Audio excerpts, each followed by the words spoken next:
I started doing what I'm doing back in, say, probably 1985, because I realized that one of the pathways to totalitarian catastrophe was deceit at the individual level. This is something that Solzhenitsyn made very much of, Orwell as well, Huxley as well. These great thinkers concluded in the aftermath of these totalitarian catastrophes that there was an integral link between pathology at the individual level, which was fundamentally the willingness to use deceit in an instrumental manner. I'll lie to you to get what I want, and authoritarian catastrophe, and that it was a direct causal link. And I actually buy that argument. I think that's literally true. And so partly what I'm doing, I hope, is helping people walk through thinking about why telling the truth is a good idea. Not only for them, not as a top-down, shake your finger moral injunction, don't lie, you shouldn't lie, but in a detailed manner to explain the relationship between the instrumental use of deceit and the collapse of civilizations. And that connection is way closer than people think.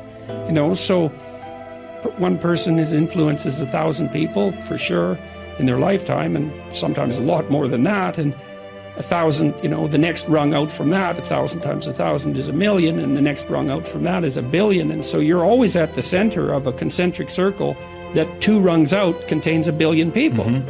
Well, it turns out that what you do matters. And basically what I'm doing, I hope, is touring and talking to people face to face in these lectures, for example, and making the case that it's a terrifying case. Everyone says, well, we want meaning in our life. Do you now? Do you now? Because you might ask yourself, what's the more threatening possibility? That nothing you do matters, which means you can pretty much do whatever you want. That's the upside of that nihilistic claim, no responsibility, right? And why not pursue narrow-focused hedonism, since nothing matters anyways? So that's the shadow of nihilism. Or everything you do matters. And it's a lot more terrifying to contemplate that, is that you will be held accountable for everything you do. And I believe that firmly, partly as a consequence of my clinical experience. I never saw any one of my clinical clients ever get away with anything, even once. And you think, well, people get away with things all the time. It's like, no, they don't. They might gain a narrow advantage in one dimension in the short term. But, you know, let's say that you use deceit in your business practices. First of all, that doesn't work very well because people will figure you out. So as a long-term strategy, it's terrible. It just doesn't work.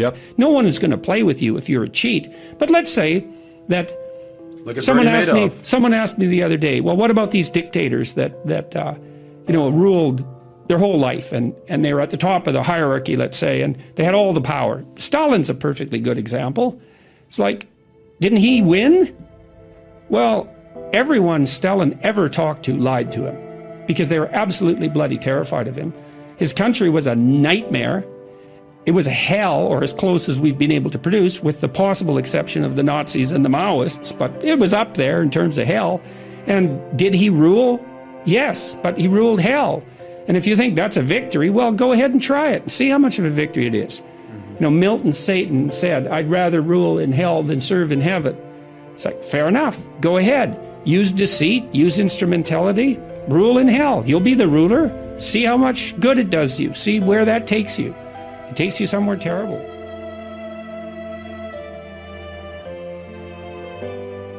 And so I've experienced, despite my love for the psychoanalysts, very frequently what I'm doing as a therapist is helping people have a life that would work.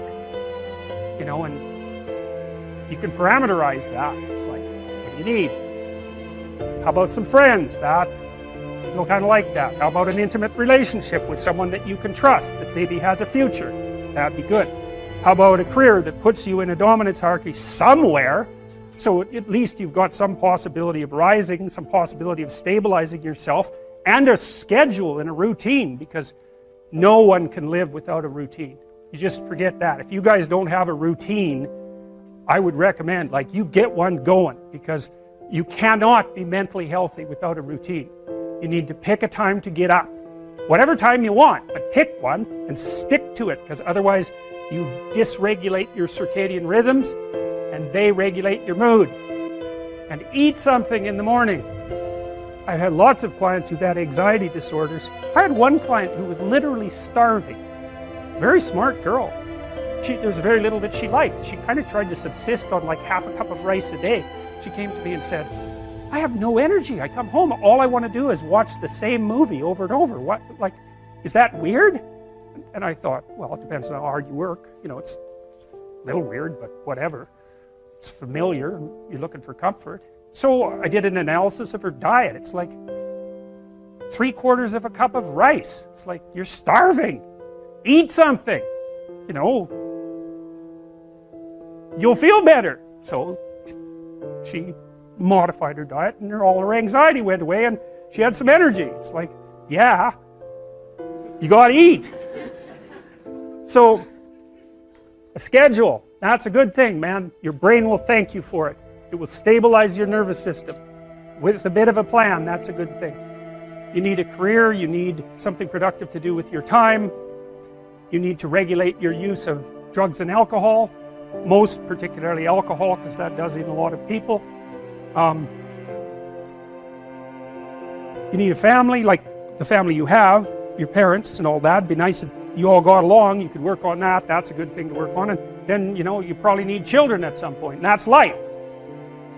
That's what life is. And if you're missing, you know, you may have a good reason to not be operating on one of those dimensions. It's not mandatory.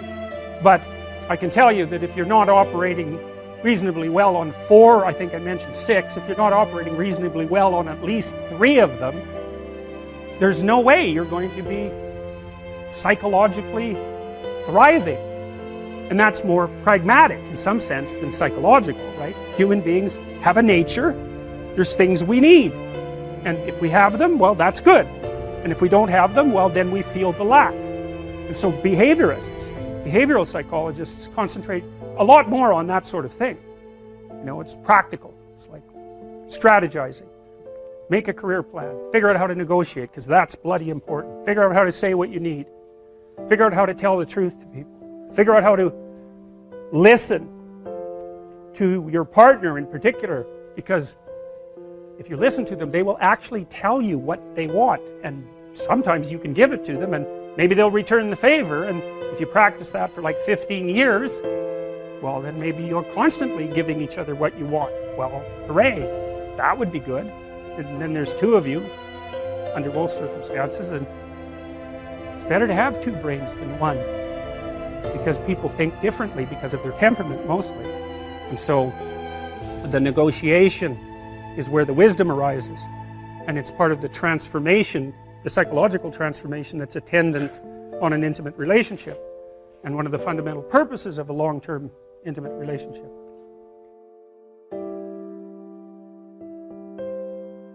For the first time in my life, really, I believe this to be the case, conservatives really have something to sell to young people. And they can sell the meaning of responsibility, because young people are bereft of meaning, and most people find meaning in responsibility. And when the right talks about responsibility, they kind of do it in that finger-wagging way that makes conservatives unpopular among young people. You should be responsible. It's like, yeah, you should. Why? Well, because your life is chaotic and meaningless, and you're stuck in this juvenile surreality, and it's really painful for you, and you're anxious and aimless and goalless. And then you look at people who have a life, because maybe you could have a life, and you think, well, what does that life consist of? It's like, well, you have a committed, intimate relationship. There's one. You have friends that you're honest with and playful with. Mm-hmm. So you have a group of friends. You have a job or a career. No, you learn how to use your life, your time outside of work in a productive, engaging way. You regulate your susceptibility to the multitude of hedonistic temptations that are in front of you. You pay some attention to your mental and physical health. You make a goal, some goals for the future that are concrete. Well, there's 7 things you can do. They're all responsible things. Why? Because then your life will have some meaning. Now, you might say, well, what's the ultimate meaning? It's like, get those things straight first. They're not nothing. And maybe you won't be so damn miserable and bitter and resentful and angry and aimless and anxious and frustrated and disappointed and ashamed if you had 5 of those 7 things going well.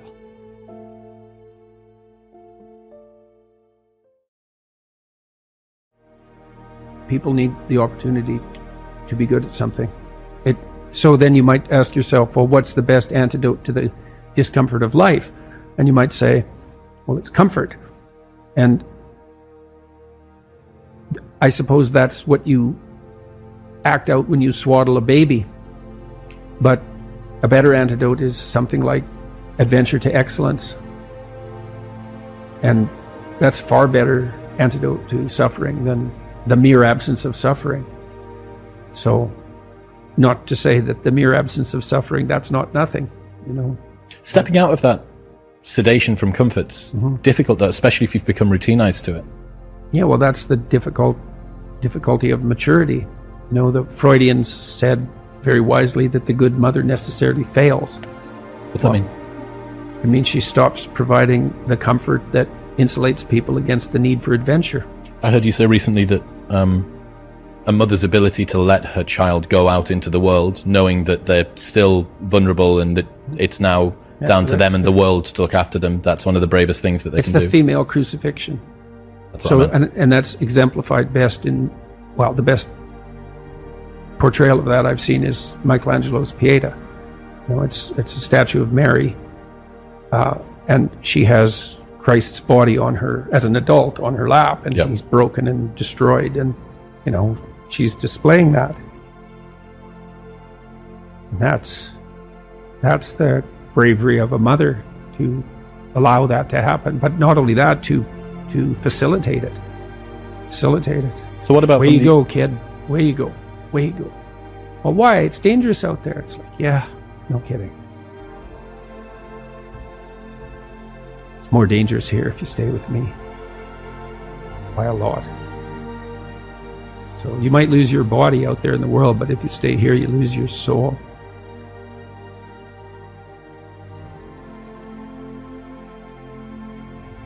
There's a classic representation of the feminine in the West, and the classic representation is Mary. And here's one of the representations. It's lovely, and it's derived, at least in part, from the story of Mary and the snake in the Garden of Eden. And so Mary has her foot on a serpent, and she's holding Christ off to the side, like this. Well, that's exactly what mothers have always done. It's a biological portrait of human women, is they hold their infants out of the reach of the terrible serpentine predator. Obviously, that's what we do. Well, that's fine, but adults aren't infants, and neither are children. And if you treat them like they are, you undermine them. You pathologize them. You turn them into old infants. That's an ugly thing, and that's the Freudian nightmare. You know, and this happens in therapy very frequently. I mean, you can be tangled into a terrible relationship with your father. That's often either because he was absent, abusive, or tyrannical, something like that. But the standard pathology with mom is she did everything for you. Well, what's left for you to do? Nothing, including never leaving. Right. And that's the motivation, you know, for the woman who's nothing but protective mother. There's no role outside of nurturant of nurturer of infants. Well, you just keep them infants. They'll never leave. They might kill you one night in your sleep, but they'll never leave. It's so comical watching the feminists, postmodernists in particular, rattle on about the absence of gender reality and act out the archetypal devouring mother at exactly the same time. For them, the world is divided into predators and infants. And the predators are evil and need to be stopped, and the infants need to be cared for. Well, that's what the mother does. But adults are not infants. And all you do is destroy them when you treat them that way, especially when they're adolescents and just starting to develop. You know, there's a rule that I attempted to abide by when I had small children, and the rule was, Don't do anything for your children that they can do themselves. And that's annoying, that rule, because it takes you like 15 seconds to dress a 2-year-old, but if you let the 2-year-old dress himself, it's 15 minutes, or 20 minutes, or half an hour. You chase them around the house. But if you let them learn to dress themselves, then you don't have to dress them anymore, and they can do it. And you do that with setting the table, and you do that with everything. It's like, no, it's okay, you do that now. Well, I care for you so much, let me do that for you. It's like, I don't care for you at all when I say that. I don't care for you at all. I'm going to stop doing everything I possibly can for you as rapidly as I possibly can. Say, well, that's great. That's how you work in an old age home. Do not do anything for the inhabitants that they can do themselves, because you rob them of the last vestiges of their independence, right? It's what you do when you're a manager. If you're a good manager, you make yourself superfluous by extending autonomy and independence to the people that you manage so that they can take over the whole job. You don't do that by doing everything for people. And you certainly don't do that by dividing the world archetypally and uncritically into predators, those who have more, and victims, infants, those who have nothing, and acting like all you can ever do is protect them. You don't protect, first of all, you can't protect people. You can only make them strong. That's it. You cannot protect them. You can make them strong, and then they can protect themselves. A woman is extremely bonded with her infant, say between 0 and 9 months, and the infant is utterly helpless. And so complete compassion and the provision of comfort is the only job that matters, and that's really the case. And then the woman has to switch gears to some degree. The mother has to switch gears as the child starts to become more mobile, fundamentally, and more independent. She has to let go of the infant, which is a real grieving process, and she has to start to facilitate this movement towards independence. But that's a hard shift, and so partly the role of the father in that is to be an advocate for the child's independence and to comfort the mother, to let her know that that degree of security provision is no longer necessary, but also to act as an advocate for the child's outgoing desire. And so it's the Oedipal situation is not only the mother, it's also, say, the weak father, but then it's also the child. So you can imagine, because Jung believed that these negotiated agreements were relational. So, you're 6, you're in grade 1, maybe you're feeling a little ill, maybe you're not, maybe you're playing with being a little ill, and maybe you're playing with exaggerating how ill you are, and your mom comes downstairs and says, you've got a test today at school, maybe you haven't quite prepared for it, maybe you should have, and she says, but you seem to have a tummy ache, maybe you're too sick to go to school. And the kid thinks, well, maybe I could just stay home and, mom could tuck me in and I wouldn't have to take that test and I wouldn't have to confront the world. And he says, yeah, Mom, my stomach really hurts. And away we go. And the child has made a choice. And you think, well, that's a catastrophic choice. And you think, well, children shouldn't be held accountable for choices they make at that age. It's like, that child's soon going to be an adult that's going to make very similar decisions. The choice has consequences, and to be held accountable for that is to recognize purely that the choice has consequences and that it is a choice. Now, you could say, well, 95% of the blame is to be put on the mother, and maybe that's an overestimate. I think it probably is. But the child could say, Mom, you don't have to worry about me. I'm going to get up and go do this. And that's choice. And that's the right choice. So these are always chicken and egg problems, obviously, but that fleshes out the complexity of the situation. If you're being enticed down a pathological road, you can accept or reject the invitation. Now, some people are better at enticing and some people enforce it more harshly, and there's all sorts of individual variability in situations like this, but just because you're offered the bait doesn't necessarily mean that you have to take it. So, and I'm not a determinist. I do believe that people have free will, whatever that means. That's a murky subject and it gets complicated the more you look at it, but whatever. It's still a good shorthand way of describing the fact that we seem to be cursed with responsibility for our own destiny, at least to some degree.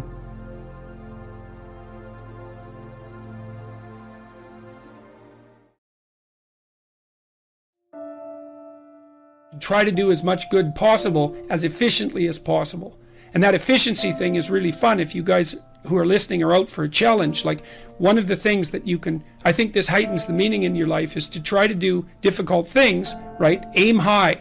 Don't aim so damn high you can't manage it, and make sure you break down your aims into reasonably attainable sub-goals, but you want to aim high, and then you want to see how hyper efficient you can get. That's a great thing to do in your early 20s, is to see, okay, like discipline yourself. You think, okay, how much work can I do if I load myself right to the maximum? How far can I work? How hard can I work until I exhaust myself? And then you back off, obviously, because the optimal amount of working, productive engagement, let's say, is that which is sustainable across decades. So you have to learn that, but you don't learn that without stretching yourself to your limits to begin with. And if your life isn't everything it could be, and if you're suffering from an excess of meaninglessness, well, it means you're not oriented in the world of chaos and order properly. It's like you could learn to discipline yourself. Figure out what it is that you need to do and that you want to do, and then see how efficient you can get.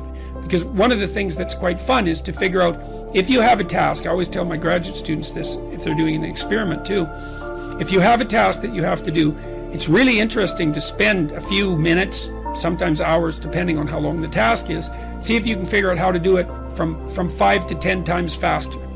It means you'll have to rearrange the way you think about it, but you can often do it. And that's how extremely productive people get so hyper efficient. Sometimes it means you have to delegate. Sometimes it means you have to bring other people aboard. That's delegation as well, I suppose. But there's a lot of preconceptions that you hold about who you are and who the world is that you could dispense with, that would make you a way more efficient actor in the world. Ask yourself what would motivate you. First of all, don't be studying 8 hours a day, because that isn't going to work and you're not going to do it anyways. Would you start studying 5 minutes a day? Seriously, could you bring it up to 10 minutes a day? What would you have to do for yourself to get yourself to sit down for half an hour a day and study intently? Like maybe you'd have to, I don't know what you'd have to do, like have a beer at 6 o'clock at night or something, or maybe you'd have to go for a walk in the park or go out for coffee. It's like, imagine that you're sitting down with a stupid, undisciplined child and you're trying to get that child to do something useful. And you say, okay, look, I want you to do X, it's necessary, but you can pick how much of it you're going to do, and I'll give you what you want if you do it. Well, ask yourself that and see what happens. So don't try to tyrannize yourself, try to negotiate with yourself and use some reward and see how that works. And start slow, maybe you're not very disciplined and the best you can do is half an hour of studying it a day. Well, start with half an hour. Increase that 5 minutes a week. If you do that, that's a lot. If you do that for a year, then by the end of the year, you'll be studying 4 hours a day. So you can, that's just with 5 minutes a week, right? Because that's 250 minutes in a year. So start ridiculously, pathetically. Study for 5 minutes a day for a week, and then move it to 10. You'll be able to do that. And don't cheat, because one of the things people do is they make a deal with themselves like that. I'm going to study for 10 minutes a day, each day. And then they get into it and they think, wow, this is going really good. So they study for 2 hours, and then they've broken the contract with themselves and they don't trust themselves anymore. And then they don't study for a whole year. Or, well, maybe not. For a month. So, but set your contract. Ask yourself, what could I do to move myself forward to my goal that I would do? And then how could I improve that incrementally? You can't exist outside of a framework of value. It's not possible. It's not technically possible. I outlined this in quite a bit of detail in chapter 10, which is called Rule 10, which is called Be Precise in Your Speech, is that the way the world manifests itself to you is integrally tied to your value structure. And that's because, to put it very simply, is that your very vision is dependent on an aim. Like whenever you look at the world, you're aiming at something. You're aiming at something with your eyes. You can't focus on something without aiming at it, and you won't aim at it without valuing it. So your very perceptions are dependent on your value structure. Now that doesn't mean there isn't a world. It does mean that experience is a complex interplay of your value structure and the unmanifest world. It's something like that. And then that begs the question, which is, well, if you have to have a value structure, then what should it be? Well, and then that brings us back to the ideas that we were talking about earlier. Like you should value being. You should take on the responsibility of being as your highest ethical obligation and try to improve it, try to reduce suffering, try to make the most out of yourself in a way that's beneficial to you and your family and your community. You should aim high, and your perceptions will reconfigure themselves around those aims, and that will allow the world to manifest itself to you in the most positive possible manner, or at least in the most meaningful possible manner. And in the absence of that, all you have is stupid suffering. That is the anxiety and depression that we talked about earlier. Without a point, without value, without an aim, all you're left with is the misery and anxiety of life. That makes people bitter.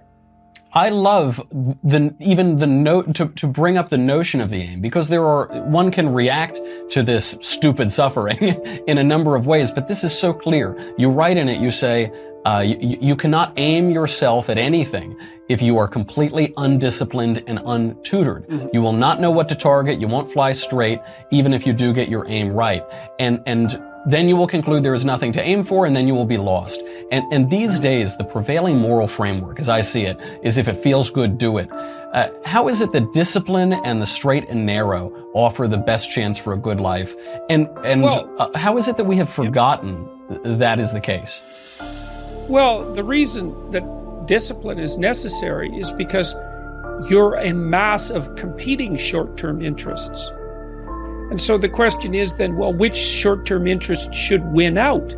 And the answer to that is, well, none of them. They need to be organized into a hierarchy that makes them functional across time and across individuals. So like a 2-year-old is very likely to act out his or her proximal impulse. But of course, a 2-year-old can't survive in the world. You have to bring your primary instincts, let's say, under the regulatory structure of a higher order value system that allows them to manifest themselves without undue mutual sacrifice across large spans of time in the presence of large numbers of other people. So that requires a very sophisticated ordering. It's like, we already talked about the fact that a meta-narrative is necessary to unite subcultures, say, so that they can operate peacefully and harmoniously within the same space. The same thing applies within you, because you're an internal coalition of warring single-minded tribes, and they have to all be brought under the organizational structure of long-term collective vision, let's say. And in order to do that, you have to be disciplined. And any discipline, technically speaking, is an attempt to bring all those competing short-term impulses under a larger scale and more inclusive framework. And so you do that, and then, well, that's actually what gives you freedom. Being impulsive and being free aren't the same things, because if you're impulsive, you're just the slave of your impulses. Right. There's no freedom in that. That's the same freedom, so to speak, literally, that a 2-year-old has, because a 2-year-old isn't socialized yet. So it's a completely,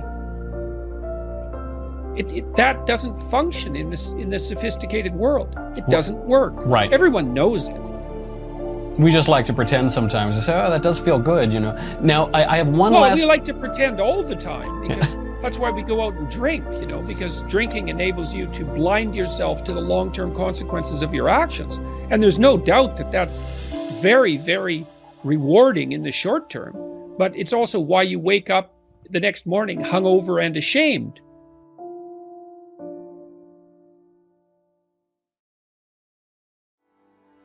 What has been your experience with dealing with these men who have these nice guy tendencies, who can't stand up for themselves, who their moms raised them to be this type of anti-man? Yeah, well, sometimes that can also be temperamental, right? Because if a man happens to be high in agreeableness, this is also true of women. They're much more conflict averse and they're nicer in their temperament. So if you get an agreeable boy, let's say, who also has a doting mother, then you might have that problem. There's other ways of having that problem, but that's one way. Well, when I saw people like that in therapy, they were often resentful and angry and passive aggressive and getting in their own way, often to spite, whoever was doting on them, let's say. And so the first thing I would do is listen to why they were there, and then start to unpack that anger, and then start to work with the individual to figure out how to voice that. You have to separate out what's old history and useless and what's just narcissism and infantilism from genuine concerns. But if you listen to people, they will sort that out for themselves. That's one of the cool things about being a therapist, is if you listen, that happens more or less by itself. And then as a behavioral psychologist, maybe someone like that would need a raise, but would be afraid to ask their boss. Well, we just practice that. It's like, okay, well, first of all, why should your boss give you a raise? Like, there might be good reasons. He doesn't want to lose you because you're a good worker. Well, are you a good worker? And if you weren't, well, we'd solve that problem.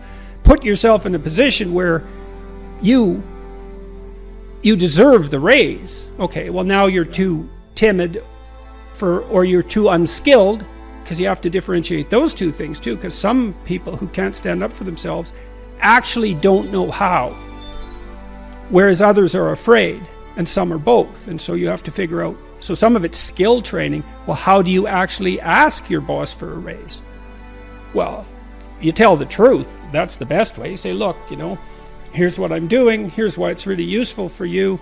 It looks like I'm somewhat underpaid in this role. That's demotivating me, possibly. I also have other options. I think I need, 15% more, and I'm interested in moving up, and here's what I'll do for you if you do that. And so, think about it. And then if your boss doesn't do that and all that's true, well, then you should be assertive enough to find another job. Or maybe you look for another job before you even ask for the raise. Put your CV together, right? Update it so you're not afraid to look for another job. All this is strategic thinking. That was another thing that was really fun about clinical work. Most of my clients, they doubled or tripled their salaries within 3 or 4 years. They worked at it. This wasn't nothing. This was major league strategic planning. And that was true for women and men, so, and that's very fun to watch that happen. Think clearly about it, right? And get your act together, and you got to see what's getting in your way. So maybe you're afraid to ask your boss for a raise because if he says no, you'd have to look for a job, and you don't have your resume or CV updated. And the reason you don't have it updated is because you're embarrassed about the lacks in it, and you don't want to face the lacks because then you'd have to see how you didn't get educated properly because you were useless, and you'd have to take steps to rectify that. And it's a real mess down there, right? The reasons you're not asking. So we'd lay that all out and then say, well, you're embarrassed about your resume. Well, update it and let's take a look at it. Okay, well, here's some holes and they're not good. What could you do to fix those? And then you break it down into small steps, right? Implementable steps, because that's very practical. So that's a good thing to know. If you have your sights set on a goal, you'll move towards it if you break the steps down small enough so that even someone as useless as you will do it. And that also requires a fair bit of humility, because what you might find, especially if you're avoiding something, is that the step you are actually willing to take is so small that you're embarrassed to admit it to yourself, so you won't take any steps at all. Well, that's completely counterproductive. And the reason that's not proper thinking, let's say, or productive thinking, is that, well, small steps get bigger real fast. And it doesn't matter where you start. If you're doubling your utility every few weeks, who cares where you start? It starts to take off real quick. So you don't want to be embarrassed. You don't want to be so embarrassed by where you are that it stops you from becoming who you could be. And that's tough. It can be that's real tough. I'm not making light of that. I see exactly why people avoid, but it's it's not a good solution. So for assertiveness, that's what you do, you know, and maybe you practice how people, maybe they're afraid to, you know, ask a woman for her phone number. And so you practice that. And then you use exposure training. It's like, well, go out and practice that. Say hi to a pretty woman when you pass her on the street. That's your task for this week. And see how you do. See how you respond. See if you can do that. See if you avoid. And if you do avoid, see what you're thinking when you avoid. You know, and see if you made eye contact. And if you were standing up reasonably straight, like, you know, like a reasonable human being. And we'd practice these tiny things, because they are not tiny, man. You wouldn't believe how many people don't have friends because they don't know how to introduce themselves and shake hands. I bet you there's 5% of the population has no friends at all because they don't know how to do that. Wow. It's really sad. It is. It's extremely sad, and I see it all the time. And I love what you talked about, the being proactive about, you know, going over your fears, because I think for a lot of nice guys is the fear of rejection, the fear of failure is such a crippling thing to where, which is why they either, you know, disappear into the shadows or just be extremely agreeable. So yeah, well, here's a cure for that, man. It's like, do you want the horror of failure or the certainty of failure? The horror of potential failure or the certainty of failure? Because if you don't do this, you will fail. Now, it'll be put off, but it will absolutely happen. And so that fear, I understand why that stops people. It's no joke to be rejected. And it's going to happen while you practice. And it's a real fear. But you're deluding yourself by thinking that there's a no fear option. There's just a delayed fear option, right? Because if you don't get this right, well, you're going to fail for sure. And then you're going to be miserable and vindictive and bitter and anxiety ridden. And you're going to cause trouble for yourself, and you're going to take it out on women and other men, and like, that's an ugly path, man. And so I see why you're afraid, but you should be way more afraid of that. And that's a nice way to help people get their thinking straight about fear. It's like no zero fear path.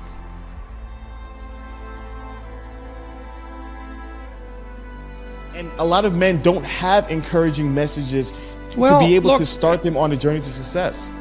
It's really, if you're afraid of male power, let's say, crippling them is one solution. Yeah.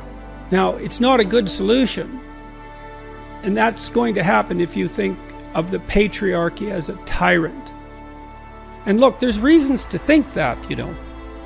So, I was watching this movie, King Arthur, by Guy Ritchie, and when the new king, young King Arthur, takes his sword, he has flashbacks to his evil uncle killing his father. And it's so terrible that he can't hold on to the sword. And I thought, well, what's Ritchie doing there? Well, that's the case for all of us, isn't it? Because when we look into the past and we see our evil uncles, it's just a complete bloody catastrophic mess, isn't it? Slavery and genocide and war and oppression and that's on all of us, isn't it? And it's always lurking there in the background. And so is that male power? Well, yes, in some ways. I mean, if you don't give a man a sword, he can't use a sword, right? So not giving him a sword is one way of making sure he's peaceful, but it's not the optimal way. And besides, if you cripple men, they become far more dangerous. They become dangerous in an terrible underground fashion. Of course, the same is exactly true if you cripple women, but we're speaking particularly of boys, because I suppose there's an education crisis among boys and young men. Well, you want to encourage that power because it's actually a tremendous force for good if it's brought under control. And so, but that's a hard thing to get right. And it also requires a lot of trust and work on the part of women, because they want to, it's like Beauty and the Beast, right? Because beauty entices that beast who's real, but uncivilized and dangerous. She sort of entices him into becoming fully developed. And that's what a woman has to do when she, you know, has that work project that she marries or has a long-term relationship with. But it's much better to encourage with faith and trust.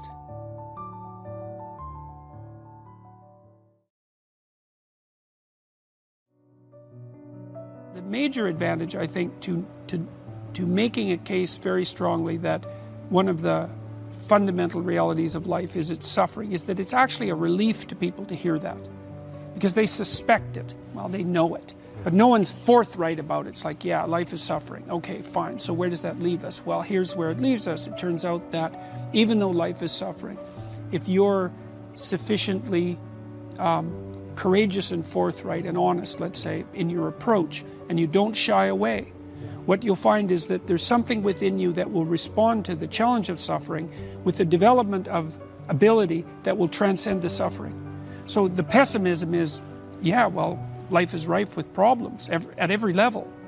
But the upside is, if you turn and confront that voluntarily, that you'll find something in yourself that can develop and master that. And so the optimism is nested in the pessimism. And that's extremely helpful to people, especially people who are struggling, because they think, oh my God, life is so difficult. I don't know if I can stand this. There must be something wrong with me. Does anybody else feel this way? And you can say, yes, everyone feels that way at some time. But that's, and it is as bad as you think, but you're more than you think you are. You're more than you think you are. And what I really like about this too is it's very much in keeping with the clinical data. So for example, what you do as a clinician, as a clinical psychologist, as a psychiatrist, as any mental health professional who's well trained, is if people are afraid of something that's standing in their way as an obstacle, like maybe you're trying to develop your career and you're afraid of public speaking. Well, I could try to calm you down about your fear and protect you from the challenge that would be associated with public speaking. You say, well, you never have to do that. Or I could say, no, look, you have to learn to present yourself more effectively in public if you're going to develop your career. And you're afraid of it.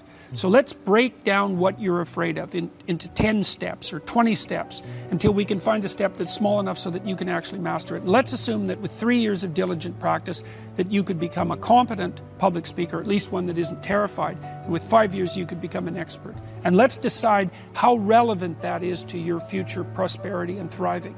And then let's assume that if you break it down properly and take it on step by step in this incremental way that we discussed, that you'll actually master every single bit of it.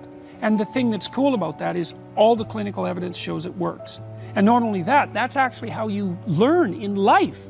Like when you bring a child to the playground and the child is apprehensive about making new friends, you say, okay, well, look, kiddo, stick around me for a minute or two and just watch what's going on. It's like, and the child will calm down. You say, okay, now go 5 feet away.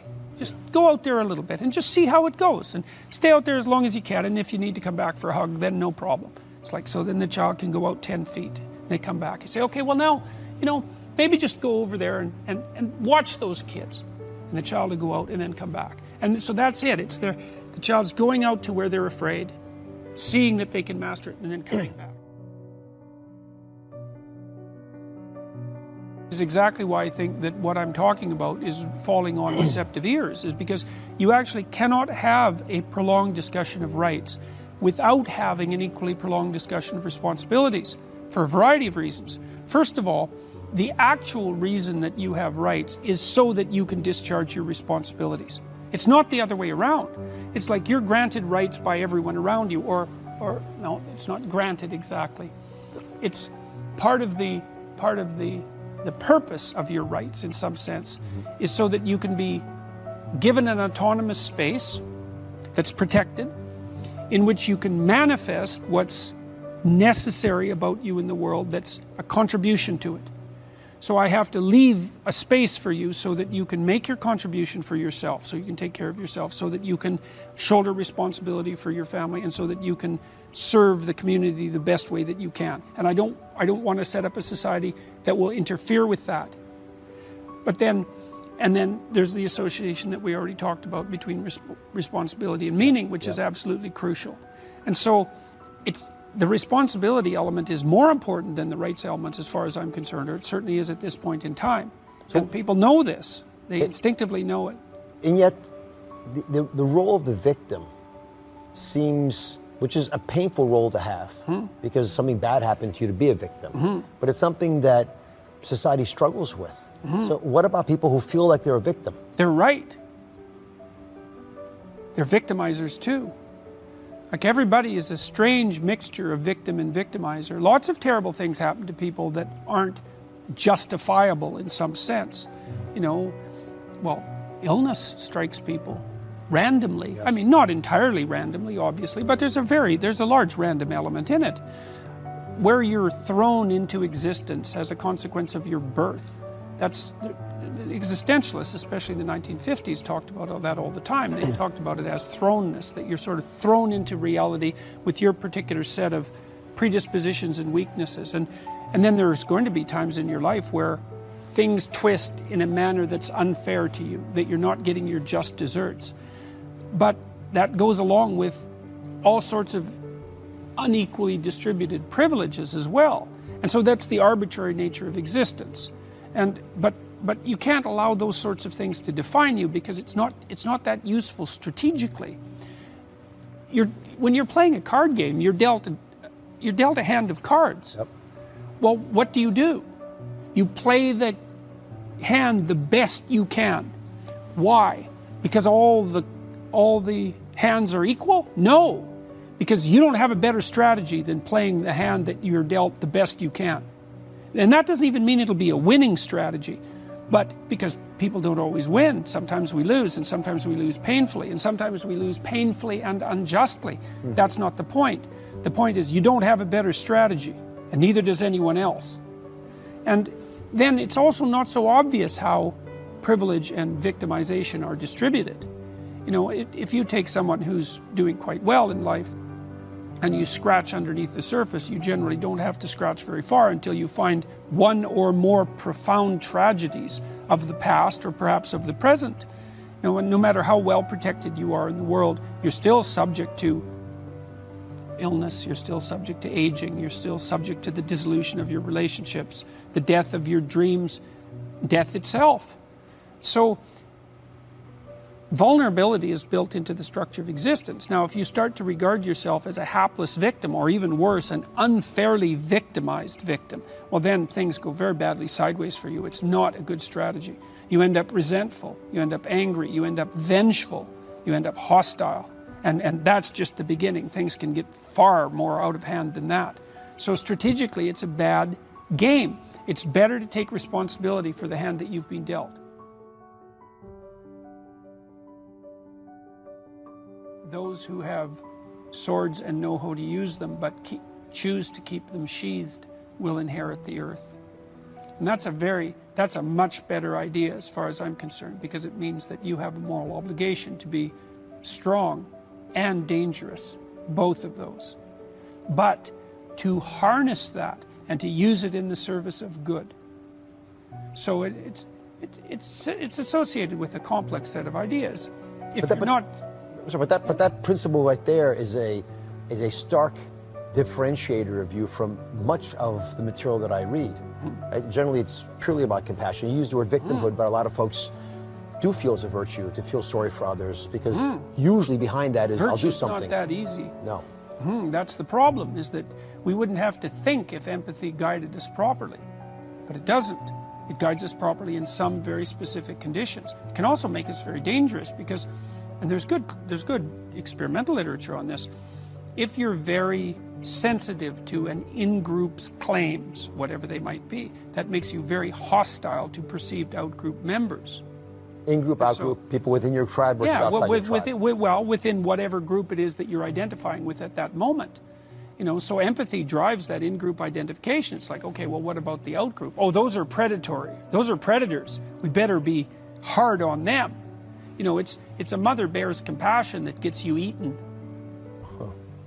So we can't be thinking that empathy is an untrammeled virtue. There's no evidence for that whatsoever. The psychoanalysts knew this perfectly well as well, when we were still wise enough to attend to their more profound realizations. And that's the motif of the devouring parent. The devouring mother is a more general trope. And that's someone who will do absolutely everything for you all the time, so that you never have to rely on yourself for anything. That's not good. No, there's rules. For example, if you're dealing with the elderly in an old folks home, here's a rule: never do anything for one of your clients they can do themselves. Why? Because they're already struggling with the loss of their independence. And you want to help them maintain that independence as long as possible. And that might mean sitting by while someone struggles to do up their buttons, for example. When you can, and this is the same if you're maybe helping your 3-year-old dress themselves. It's like, yeah, you can put on the buttons a lot faster. Let me help you with that. It's like, no, you struggle with that. You master it. And I'll keep my empathy to myself. Thank you very much. So that I can help you maintain your independence.